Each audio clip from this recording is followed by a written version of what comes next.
Ziza, você falou hoje aqui de uma coisa muito importante. Você deu o exemplo de que Teresa d'Ávila sugeria que a vida interior começa justamente na decisão de subir essa ponte do castelo. Uhum. Só para você que talvez não tenha entendido a alegoria, né, a metáfora,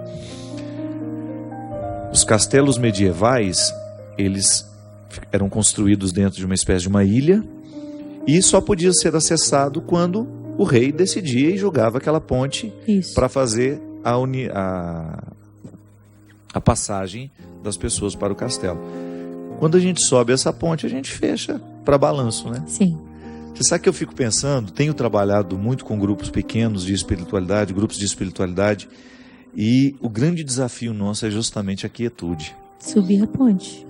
Que é mais do que o silêncio. É mais. Como o mundo de hoje nos estimula para fora o tempo todo, como vida interior tem sido difícil, né? Nos dias de hoje. É um trabalho custoso. Meu terapeuta sempre dizia, a gente acha que a vida interior vem de graça, vem no pacote da vida, né? Eu nasci, então eu já tenho tudo internamente instalado, né? É como se eu tivesse vários programas para rodar, mas eu preciso entender como é que eles funcionam. E realmente, deixar de falar ou estar distante das pessoas ainda não é estar só. Ainda não é estar silencioso por dentro. É como, uma vez eu ouvi uma metáfora também, eu posso dizer que, da educação do pensamento, né? Que quando nós começamos a nos silenciar, o pensamento, ele é como várias ovelhas que começam a ganhar direções completamente diferentes. E a gente é educado a dizer, controla essas ovelhas, volta elas para cá e foca o seu pensamento. E na verdade, na educação espiritual da vida interior, vai com cada uma e ouve todos esses pensamentos e veja o que é que eles estão querendo te dizer.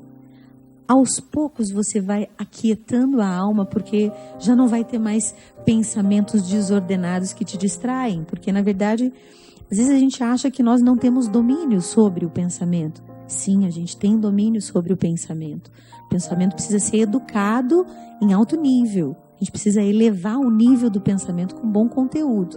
Ai, minha cabeça anda cheia de besteira. Se para a vida intelectual você precisa educar o pensamento através da concentração, a vida espiritual não é diferente, né? É que às vezes a gente reza pedindo a Deus, tira isso da minha cabeça. E aí Nosso Senhor às vezes nos proporciona um filme bom, um livro bom, uma música boa para educar e canalizar o pensamento. E a gente fica brigando numa ignorância interior de como se lida com isso.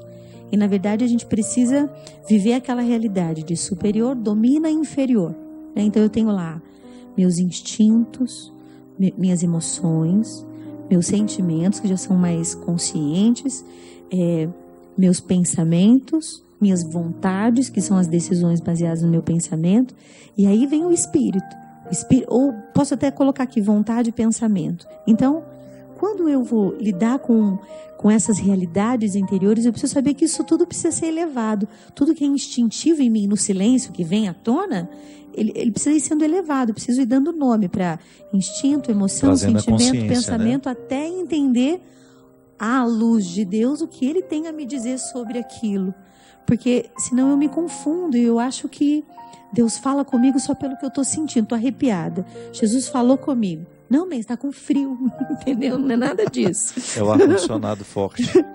E às vezes a gente não entende que das realidades baixas, digamos, da nossa vida, das paixões da alma, elas precisam ser dominadas de cima para baixo e não de baixo para cima. Então, são exercícios mesmo. É um exercício espiritual, o levantar a ponte do castelo interior e...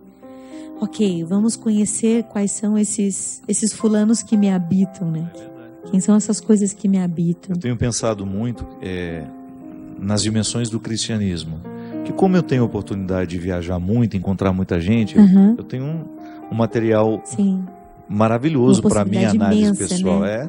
Eu me analiso muito nos outros que eu vejo. E eu fico pensando que há cristianismos e há cristianismos. Às vezes eu encontro pessoas absolutamente à margem da experiência cristã, ainda pautada nas obrigações, sufocadas pelas obrigações por acaso existem dentro do domando cristianismo. A ovelha, né? E às vezes eu encontro algumas pessoas tão livres, mas tão livres, que já encontraram, me parece que o que há de mais profundo do cristianismo. Você falou dessas etapas que a gente precisa mergulhar para chegar ao que há de mais indomável em nós.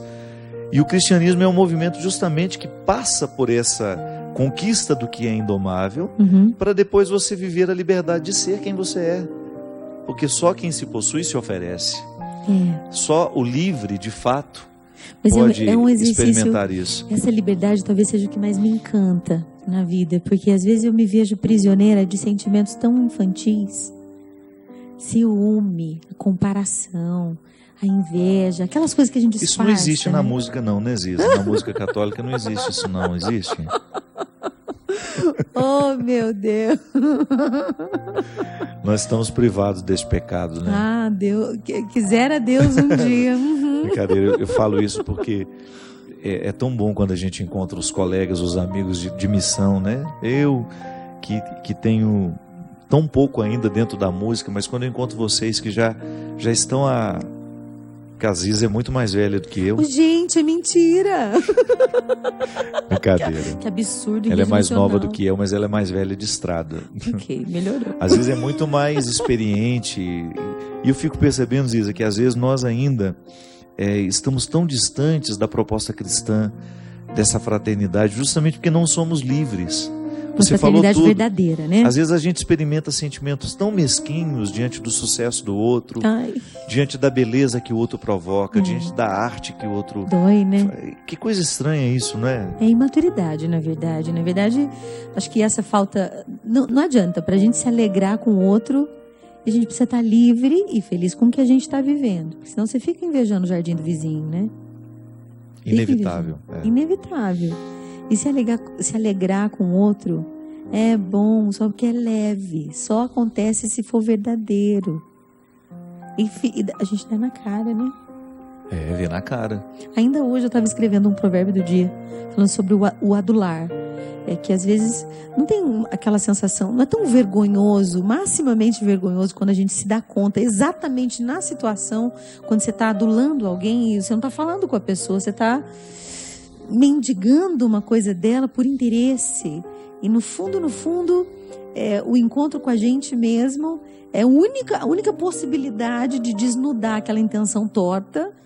E a gente não se dá conta que a gente é prisioneiro das invejinhas, dos desejos. E se a gente não vive uma humilhação de dar nome para isso, vai acontecer sempre, mas mais polidamente. Sempre vai ter uma desculpa. Mas imagina, tinha que tratar assim o fulano, e o ciclano, e o beltrano. E eu fico pensando em Jesus, né? Quando chegou o chicote no templo, né? Livre. Não que a gente tenha que chicotear ninguém, mas com a gente mesmo. A gente tem que chegar forte nessas coisas dentro da gente. E se dá o direito de não gostar, Fábio. A gente tem o direito de não gostar. Gostar é uma coisa, amar é outra. Eu posso me simpatizar com você profundamente.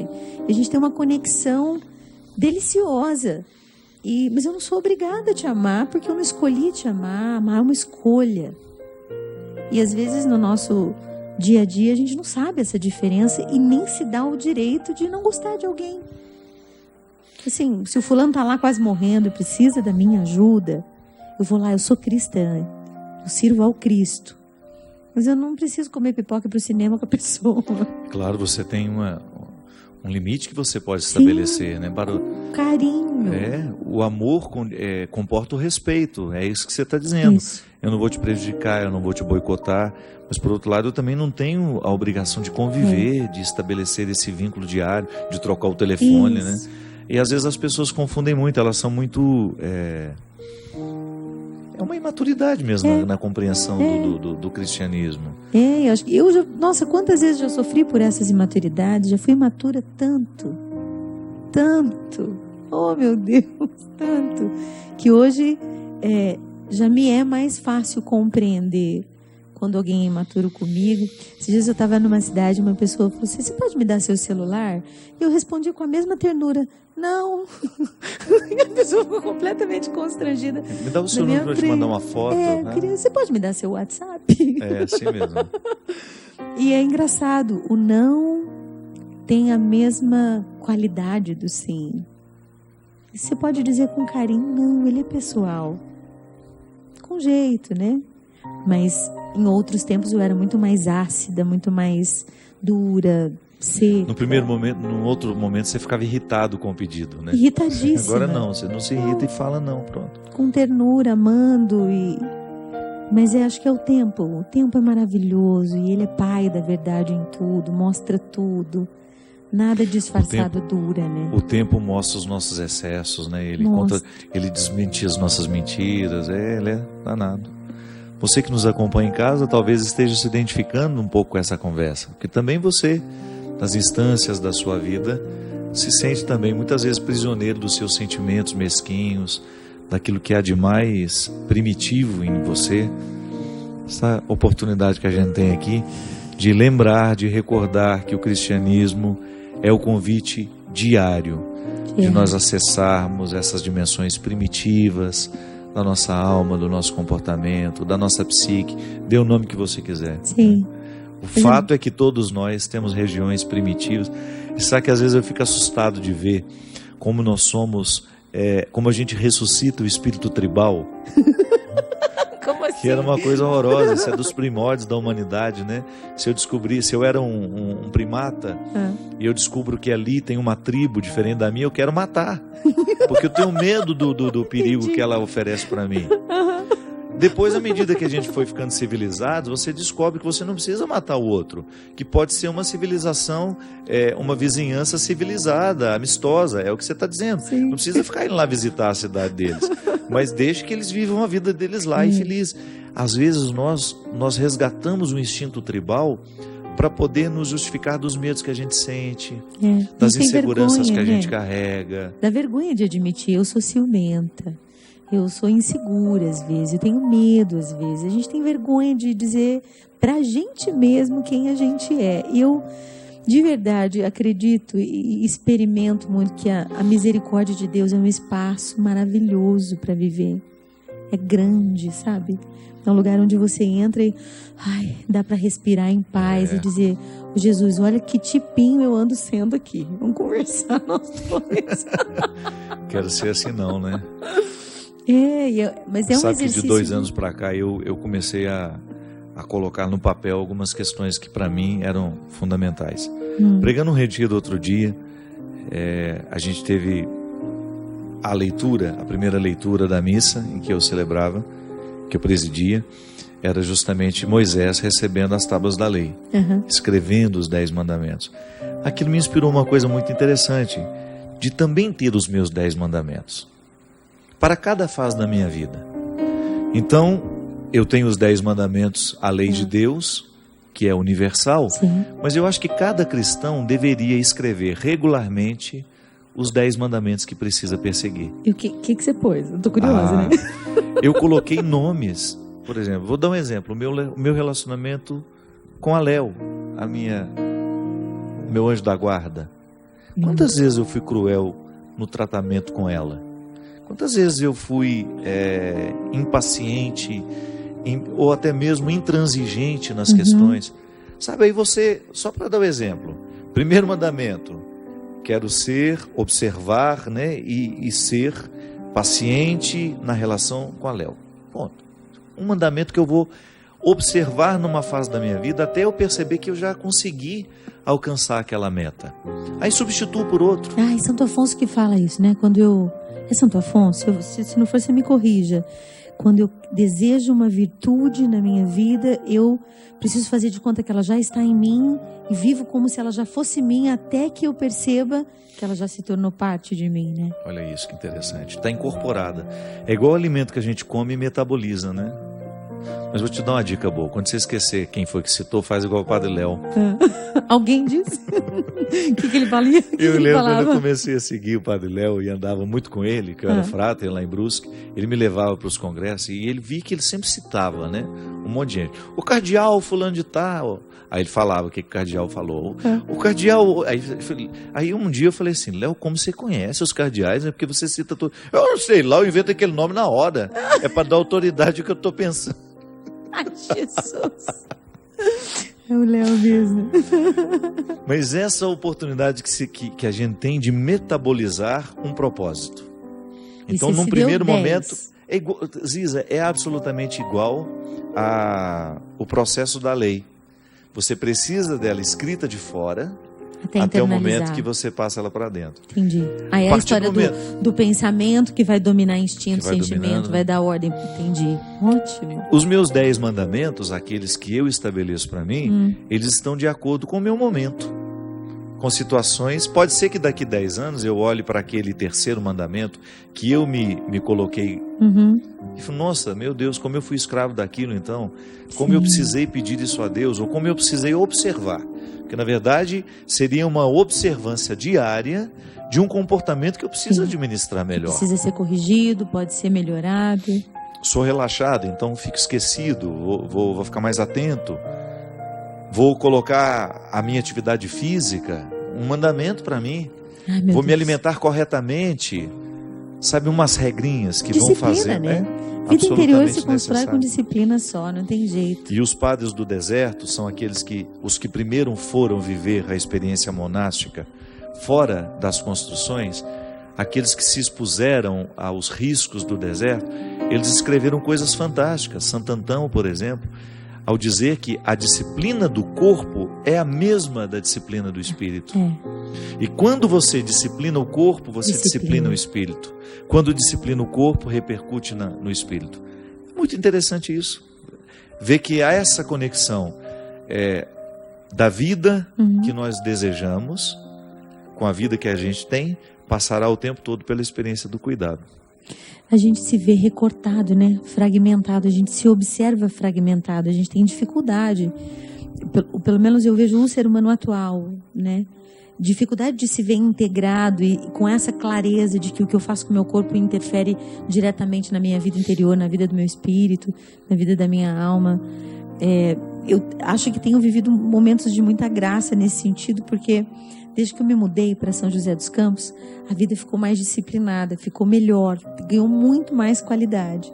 E realmente, passei a comer melhor, voltei a fazer exercício, eu voltei a ler, eu voltei a cuidar da vida. Que bom. E a gente às vezes não acha que isso tudo está numa pessoa só, né? Não, o corpo não é importante, ou às vezes o corpo é importante demais e não olha para o que está dentro. Justamente, esse equilíbrio que é fundamental. Tem os extremos, né? Às vezes eu tenho uma notícia boa para nos dar. O que vai acontecer dia 31 de agosto. 31 de agosto de 2015, no Teatro Municipal de São Paulo, eu vou ter o grande privilégio de gravar meu primeiro DVD. Porque é mais esperado do que...